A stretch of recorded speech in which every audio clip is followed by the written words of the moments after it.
Guys, it's your boy, Barca Boy 103. Today we're going to be reacting to the Barcelona news over the past few days, where we have some huge topics to discuss. Firstly, Joan Laporta is planning on running for re-election, and he's also planning to make a big summer signing this summer to, of course, use for the new Spotify Camp Nou. The question is now, who will it be? One of the main names on the table right now is Rafael Leao. We'll discuss all the topics, price, figures, conditions, probability with all of that. Secondly, Hansi Flick really wants Barcelona to sign Alphonso Davies as a free agent this summer to, of course, provide coverage and competition in the left back position. We will discuss that as well.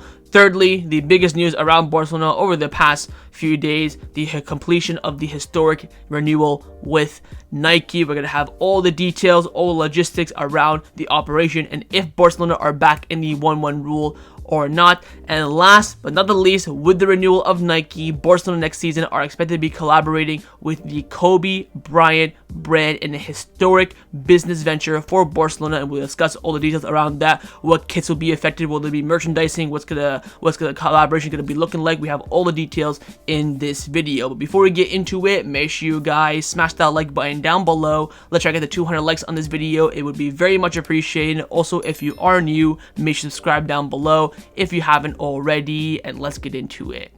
Now, before we get into this video is sponsored by meCarreira. meCarreira is a platform where you can invest in football players by buying shares in them, similar to buying stocks in the financial market. This means you can buy and sell shares in players you believe had the potential to increase in value. Now, the value of the player's shares go up and down depending on how many people want to buy or sell those shares, not based on their performances in matches. meCarreira also has other key features as well, like real-time market, player trading, seasonal events like for the World Cup, Euros, and Copa America, and community voting as well, where you can vote on the next player's stocks to be joined on the market. Now, have you ever been sure that a footballer will become successful? Well, now is your time to put your money where your mouth is and invest in players to prove to everyone that you have the ball knowledge that's needed in football. So what are you waiting for? Hit the top link in the description down below and check out meCarreira and invest your stocks in certain players today.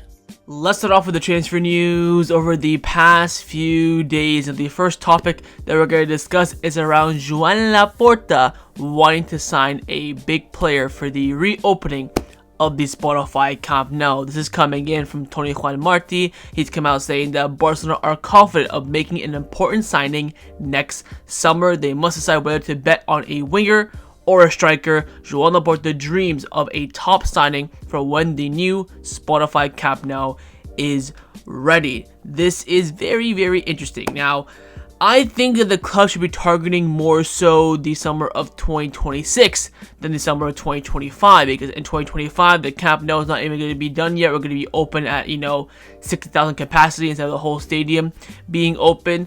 The question of a striker or a winger is a very good debate in my opinion. I think there's a lot of stipulations and conditions that will benefit both sides. For me right now, I think the better option is to go for a striker, although we are desperate for a winger, but it's subjective really. I would be good with either one depending on who it is exactly, which of course will come down to Deco's talent identification and talent acquisition to go out there and get the job done. But it's quite clear, it's been clear probably since the Espai Barcelona project begun 2 years ago, that when the new project is finished, we'll be hopefully in a better, healthier financial situation, and that Barcelona do want to go for a big signing.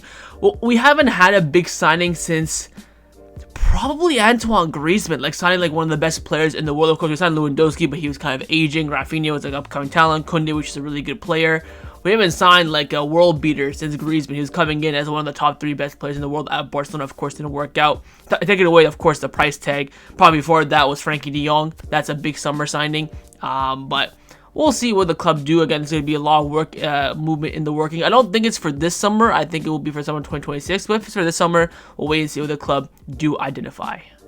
Now, an option to be that star signing for Barcelona is, in fact, Rafael Leao, who of course fits into that winger category. Again, Tony Juan Martínez come out saying that Rafael Leão would be delighted to join Barcelona and would say yes to a hypothetical offer from Barcelona with his eyes closed. AC Milan would be open to letting him go for a transfer fee in the region of 80 to 90 million euros. Barcelona are working with the goal and confidence that next summer the FFP situation will be much better. Jorge Mendes, being Leao's agent, would also help Barcelona if the club decide to make an offer for him next summer, and Barcelona have liked Leao for a long time now. That is very true. The player knows this, but till now a move has never materialized. Now, first thing off the bat, I think Leao is a fantastic player. I think he is of the level of Barcelona.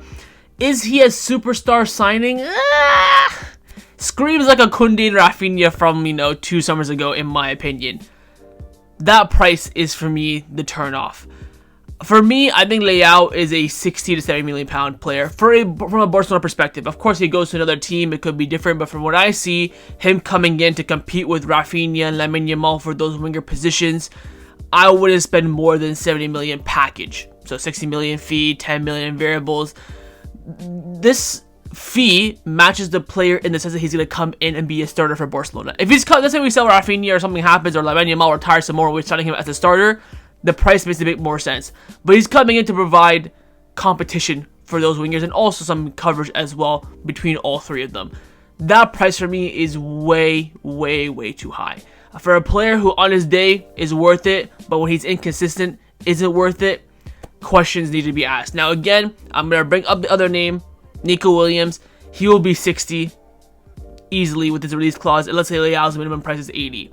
That for me is a big debate. 60 million for Nico Williams or 80 million for Leao. The better player, more versatile, one-dimensional forward, but knows the league, knows the language, knows everything.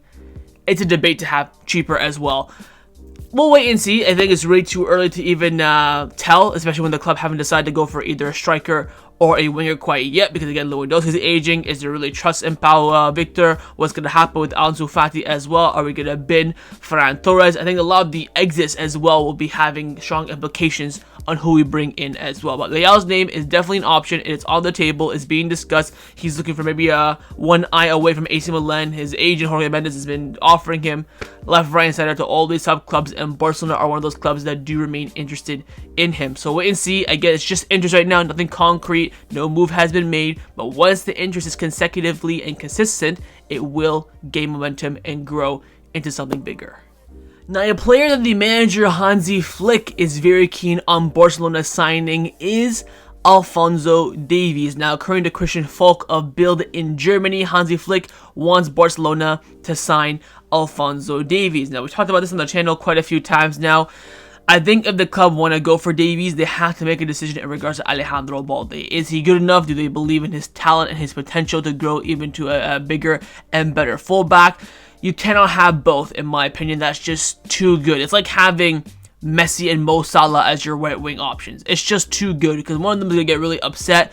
They'll probably leave the next summer. You're going to have, fierce competition. There's going to be huge debates from the media and fans. You're going to be paying both a lot of money as well, although I know Balde is not on a huge amount of money at Barcelona. I think he's around 100,000 euros a week, which I think is maybe even underneath that, which again I think is at his level. Dave's going to come as a free agent. He's going to want around 250 to 300,000 euros per week. He's going to want to sign on bonus as well. He's going to be coming in wanting to be the starting left back for Barcelona. I think the club will have to make a decision in that regards. I don't think Barcelona will pursue this too heavily. Although as a Canadian, I would love to see a Canadian play for Barcelona. I don't think I'll ever see that in my lifetime, but this could be probably one of the best and maybe the only chance of my lifetime to see it actually become a reality. I just don't see it happening. I get the foot connection is there, whoop-de-doo, but it just squad-wise and money-wise doesn't make too much sense. Unless Balde has a stinker of a season. I think he's doing well so far, but if he has an absolute stinker from now until like February, March, and the club decide, you know what, we've given Balde 2 years now, he's not up to scratch, let's bin him and move, bring in Davis, then okay, that's a competition, we can back it. But to have both for me is absolutely wild, especially when neither of them are versatile. One of them can play out right back very well. Okay, there are options on both sides. We can, work with that. Okay, sure. But yes, Balde has played right back quite a few times, especially under Xavi. He's not a natural right back whatsoever. We complained a lot about that back in 2022. You can see it on the channel in multiple videos. So it just doesn't make sense to me unless, of course, the decision is to remove and replace Balde completely. So we'll wait and see. I think, again, with him being a free agent, we're going to hear names all over the place. I'm hearing a lot about Manchester United and Real Madrid being very, very keen on him.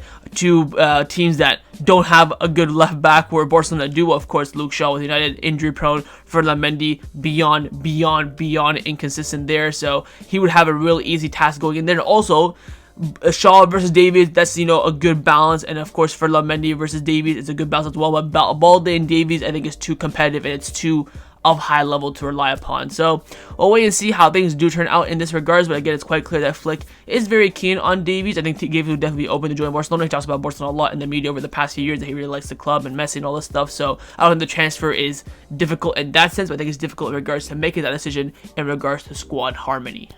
Let's now discuss some of the injury updates around the first team at Barcelona. We have a lot of injured players heading into this international break, and the question is, who's going to be fit post-international break? Now, firstly, we got some official news coming in from the club in regards to Robert Lewandowski and Lamine Yamal. The club have officially announced and confirmed with Lamine Yamal that tests carried out on Monday morning confirmed that first team player Lamine Yamal has a grade 1 high ankle sprain in his right ankle. He is expected to be out for around 2 to 3 weeks. Now, the international break is only 2 weeks, so the question is, will Lamine Yamal be fully fit, ready to go for the match against Celta Vigo away from home, first game back after the international break? He is a massive doubt for that game. There's also reports suggesting that he's a massive doubt for the midweek game in the Champions League against Brest, although that is at home at the Montjuic.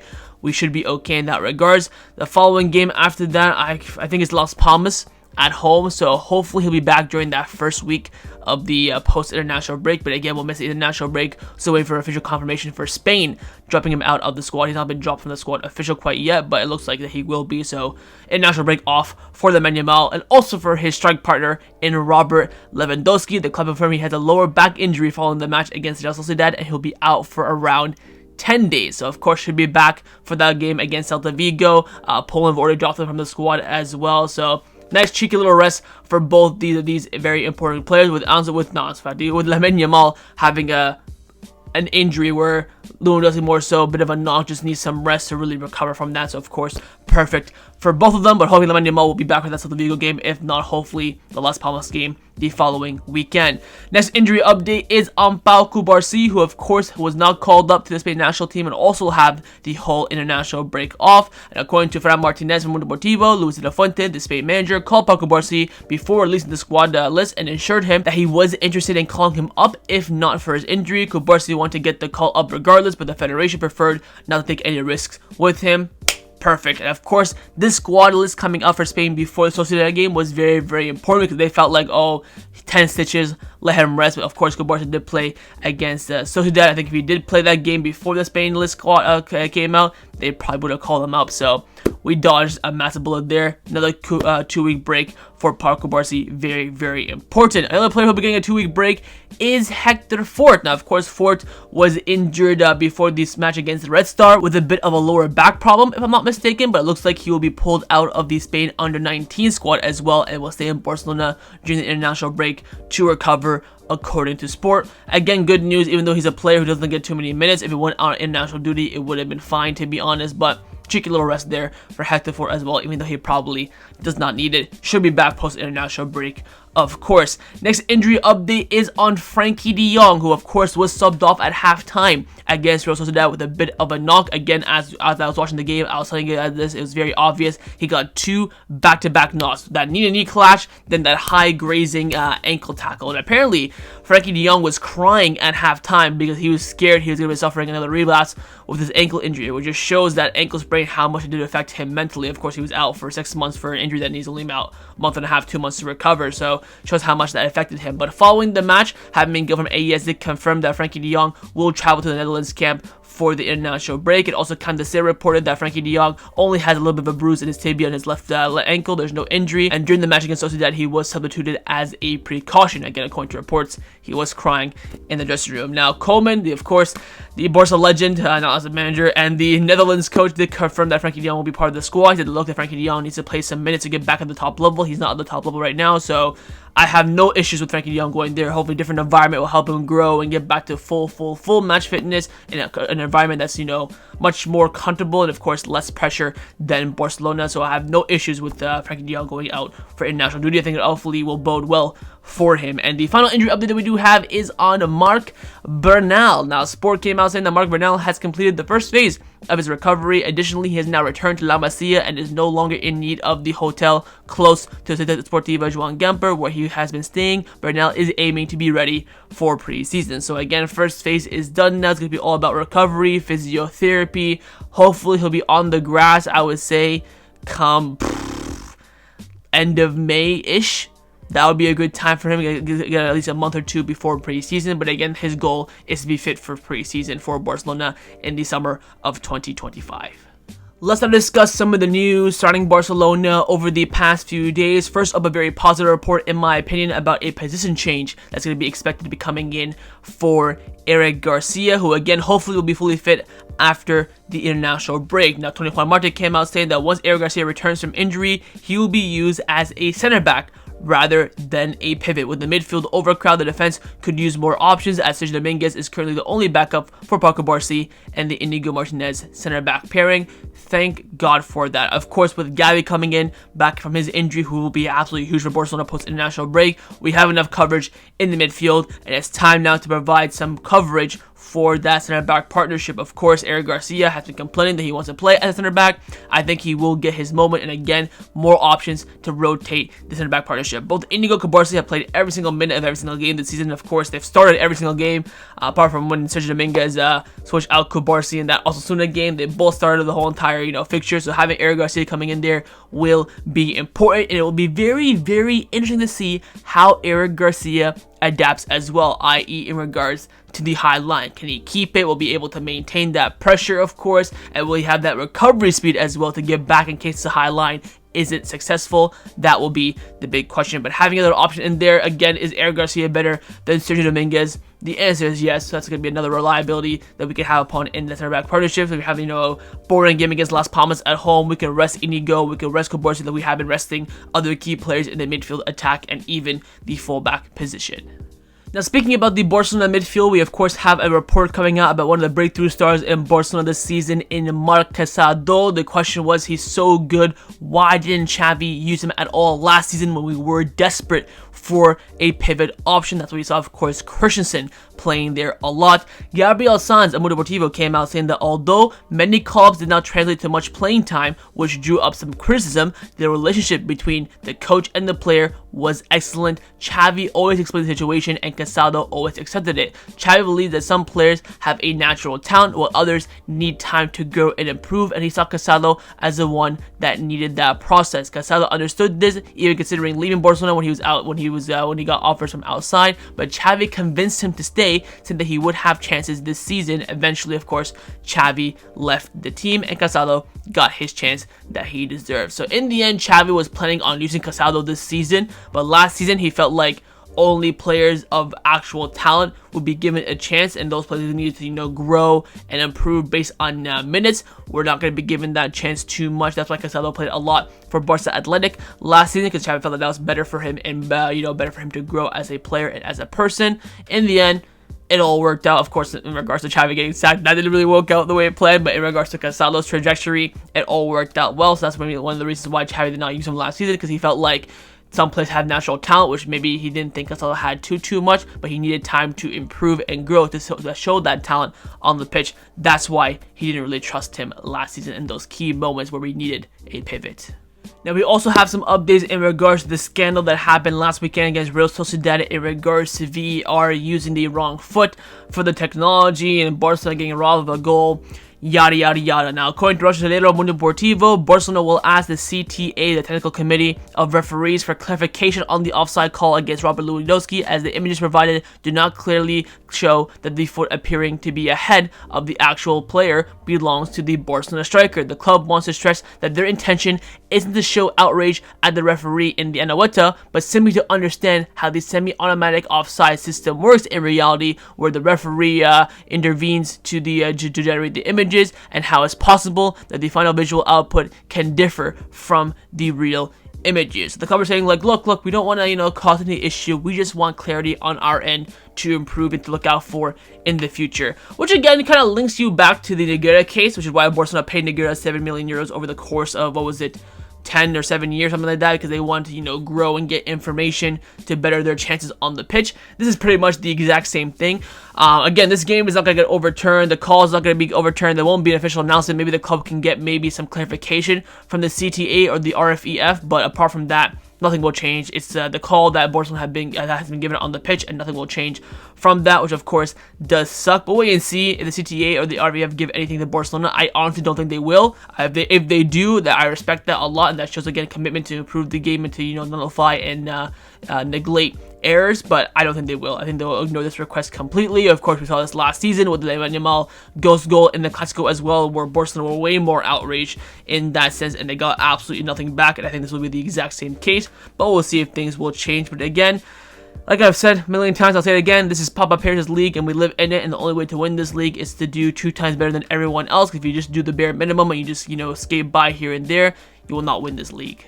Now, the biggest news around Barcelona over the past few days, without a shadow of a doubt, has been the completion of the Nike deal. I've been on this channel since January of this year, speaking in almost every single news video about this goddamn deal. Months of delays, agreements, lawsuits. I've been put through the ringer.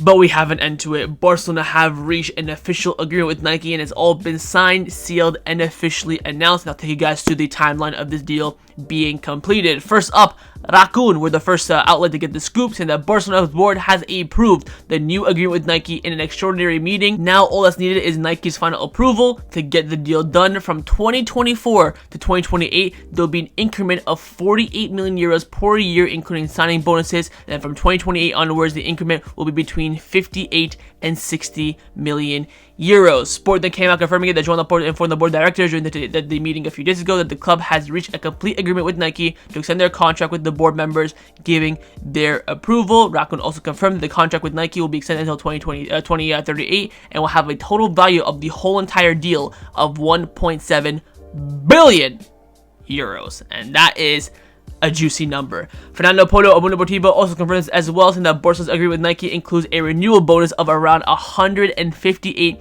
million euros, but it will be distributed over 14 years. Approximately, it will be 11.28 million euros per season. So that, renewal bonus will not be immediately given to Barcelona. It will be in increments over the next 14 years. The average income by Barcelona from the Nike deal over the next 14 years will be around 127 million euros per year, with a total, of course, being 1.7 billion euros. Now, in this contract, there will, of course, be a multitude of bonuses and variables, and according to Catalonia Radio, one of those variables will be that Barcelona will receive a 3 million euro bonus from Nike if they win the Champions League, whether it's the men's team or whether it's the women's team. So for every Champions League trophy we do win, it is an extra 3 million euros from Nike. Now, following all these news, the club announced officially the day before the Real Sociedad game that Barcelona and Nike have reached an agreement over a new multi-year contract effective from this very moment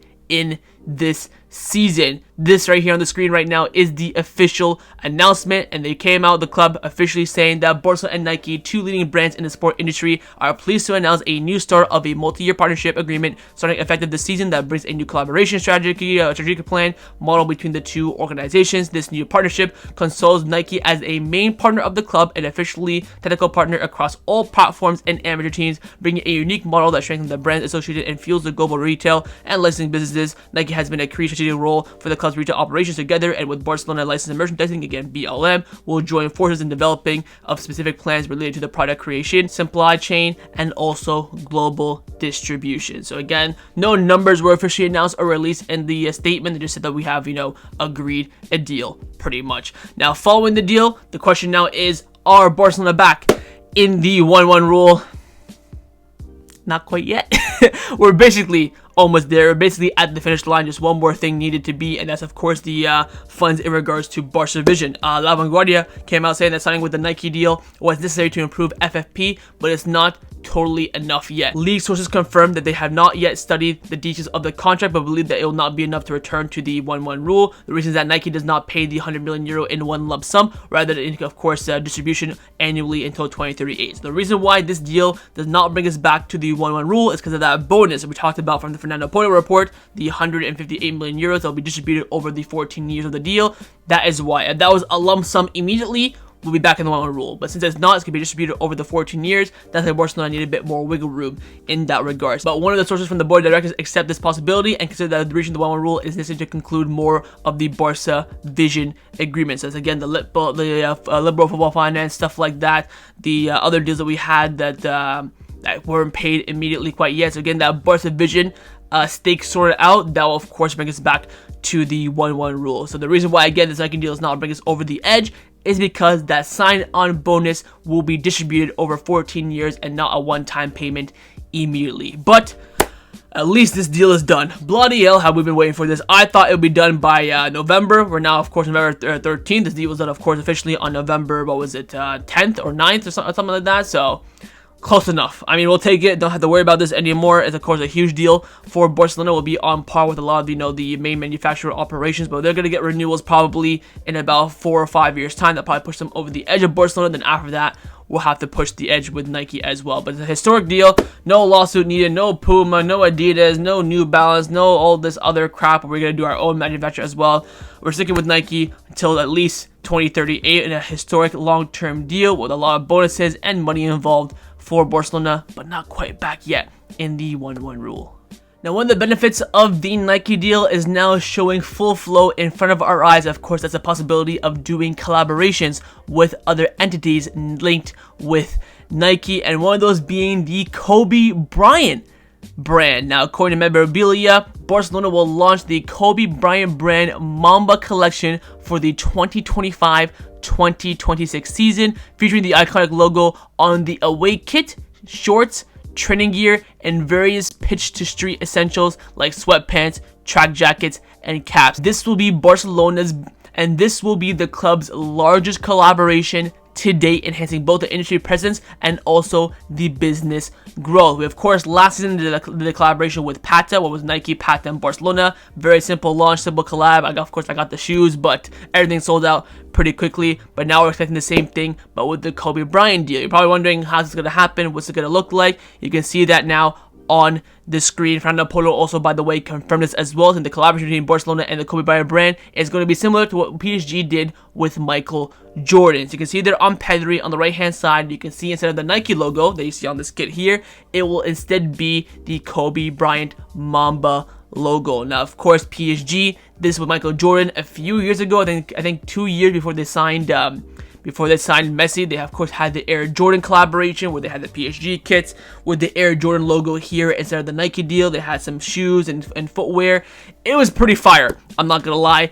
And Barcelona now are getting the same thing, this time with Kobe Bryant. A bit of a, I wouldn't say lesser basketball player, but of course Michael Jordan is the GOAT. But Kobe Bryant, fantastic player. I grew up watching Kobe, so this is gonna be a great collaboration. The only disappointing part here is that my pockets are gonna get absolutely drained. So they just want all my money, Barcelona. You know what? I'm happy to give it to them. So wait and see what kind of concepts come out. But the only thing we know 100% sure is, as you can see on the right hand side where Pedri is, that is the concept of the away kit. And of course, as the original report suggests, on the away kit we will have the Kobe Bryant logo. So the third kit, the home kit, will have the Nike logo. On the away kit you will see the Mamba logo instead of the Nike symbol. Fantastic collaboration, again, like the report mentions.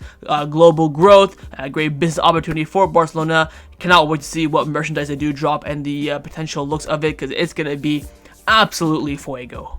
Now, the final topic that I want to discuss for the end of this video is in regards to the elections for the presidential candidacy for Barcelona. Of course, it's supposed to be taking place in 2026. There were a lot of rumors that Laporta may call it a bit earlier to do it next year in 2025. Will Laporta run for re-election as well? That's always been a big question, but now we have some clarity. According to Franco Ras on Sport, Joan Laporta is clear that his intention is to run for re-election for being the Barcelona president in 2026 to complete the project that are currently pending, and also to be able to enjoy the second term that the work is done during the first term. The new Spotify Camp Nou will be in full operation. The club's economy is also expected to be flourishing as well. And currently, there are no plans from the board side to advance the election by a year in 2025.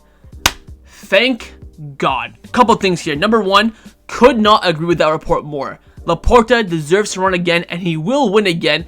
After the shit show that he had to do for the first 4 years, he at least deserves to get that, work done and to enjoy the hard work in the last 4 years. Now, first 4 years, getting Barcelona healthy, Aspire Barca project, new Nike deal. If he leaves in 2026, he won't be able to enjoy those benefits. That's why him staying on, completely agree. Second of all, the options are shite. Victor Font is twerking the media left, right, and center. He's going to do absolutely nothing. There's no other candidacy as well that's, going to be overshadowing Joan Laporta. He's been absolutely fantastic during this presidential. He's been absolutely stunning and fantastic during this, first presidential term. The only things I think, in my opinion, that he's done poorly is, of course, the Marcos Alonso renewal. I don't know why the hell he approved that. And secondly, of course, the treatment of sacking Xavi. Not the reason for sacking him, but the way he did it was very disgusting. Apart from that, he's been pinpoint perfection. I dare anyone in the comments down below tell me what things Laporta has done wrong. Whether the team was successful on the pitch, of course, does not come down to him, but stuff behind the scene, signing players for the values, fixing contracts, he's been perfect, and he deserves that second year to enjoy all the hard work that he did in that first 4 years to pay off. He wants to be the president when the Spotify Camp Nou opens, when we're back to being healthy for the 2026 World Cup as well. Going to be being, of course, in Spain, Morocco, and somewhere else, I forget. So he wants to be, of course, be involved in that as well, and he fully deserves it. Again, there's going to be no options. And with Laporta, if he, of course, does win in 2026, he'll get another 4 years until 2030. And who do you think will be available in 2030? I think PK, that's when PK will start his campaign to be the Barcelona president. Of course, the King League will be kind of, known and established. All his business ventures would have been kind of, sorted out by then. He then can have a full focus on the presidential campaign. I think if he runs via Laporta will win. But if Laporta says, you know what, I'm not going to run anymore, I'm going to drop out, this will be my last time, and PK runs against, your Victor Font and stuff like that, PK will wipe the floor with them. PK will win. PK's gonna win just simply the fact that he's a Barcelona legend, of course. With these kind of politics and stuff, what you do on the pitch will always translate to how you do with numbers-wise for Barcelona. So if he has just a semi-decent campaign, he will win, and I think that's going to be the long-term plan for Barcelona. So Laporta, president for that second term until 2030, and then PK gonna be running for sure, I think, during that time. So we'll wait and see how that turns out. But again, Laporta is in fact planning to run for re-election, but he will not pull the elections 1 year earlier. He will keep right now at the current date of 2026. So that was my reaction to the Barcelona news over the past few days. Hope you guys enjoyed this video. If you did, of course, make sure you drop a like down below, and of course in the comments down below as well. Let me know your thoughts on everything we did discuss. The main thing I want to first do, of course, is your thoughts on Rafael Leão being a star summer signing for Barcelona. Are you in for it or out for it for the price of around 80 to 90 million euros? Secondly, your thoughts on the signing of Alphonso Davies. Would you sign him and keep Alejandro Balde? Would you move on Balde to sign Davies, or not sign Davies at all? Thirdly, your thoughts on the Nike deal, on the whole entire figures of the long-term deal, and your thoughts on Barcelona not being in the 1-1 rule. And finally, your thoughts on the collaboration with the Kobe Bryant brand with Barcelona planned for next season. Again, a big move here by Barcelona, and of course this will come involved with the Nike renewal as well. And of course, make sure you guys subscribe down below if you haven't already, and I will see you guys next time on the channel. Take care, and Forza Barca.